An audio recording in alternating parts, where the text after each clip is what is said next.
क्षणिक सौंदर्य भाग 3. आत्मशोधाचा प्रवास. रेवाने काही दिवस कामातून ब्रेक घेतला. ती स्वतःपासूनच लांब पळण्याचा प्रयत्न करत होती.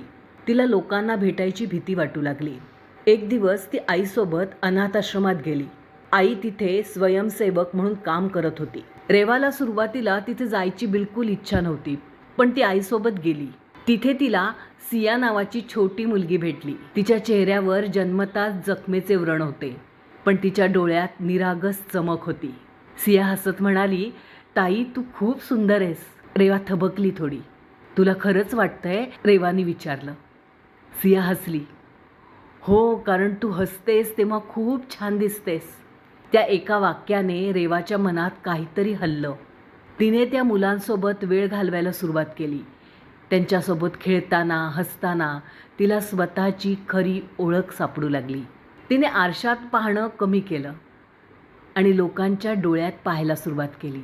तिला जाणवलं की सौंदर्य फक्त चेहऱ्यावर नसतं, तर ते मनात असतं. पण तिच्या आयुष्यातील जुने जग अजून संपले नव्हते. तिच्या एजन्सीकडून फोन आला. रेवा, मोठा प्रोजेक्ट आहे, पण तुझं लूक परफेक्ट असलं पाहिजे. रेवाच्या मनात पुन्हा संघर्ष सुरू झाला. त्या दिवसानंतर रेवाने अनाथ आश्रमात अधिक वेळ घालवायला सुरुवात केली. ती मुलासोबत बसून त्यांच्या गोष्टी ऐकायची. प्रत्येक मुलाच्या आयुष्यात वेदना होत्या, पण त्यांचं हसणं मात्र खूप निरागस होतं. त्या निरागसतेने रेवाच्या मनात काहीतरी बदल घडायला सुरुवात झाली. एकदा मुलं चित्र रंगवत बसली होती. सियाने रेवाला विचारलं, ताई तू आधी इतकी उदास का दिसायचीस? रेवा काही क्षण विचारात पडली.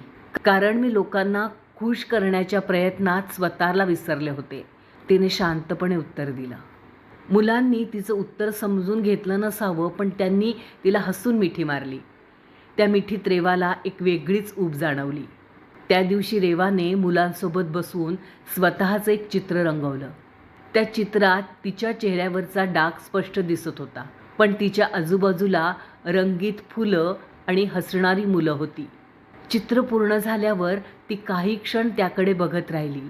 तिला जाणवलं ती आत्तापर्यंत परिपूर्ण चेहरा रंगवत होती, पण आज ती परिपूर्ण आयुष्य रंगवत होती.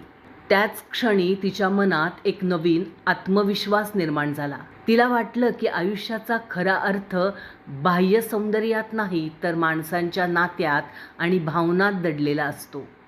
रेवा आत्मशोधाच्या वाटेवर होती, पण भूतकाळ पुन्हा तिच्या आयुष्यात प्रवेश करत होता. भूतकाळाने तिच्या आयुष्यात प्रवेश केला का?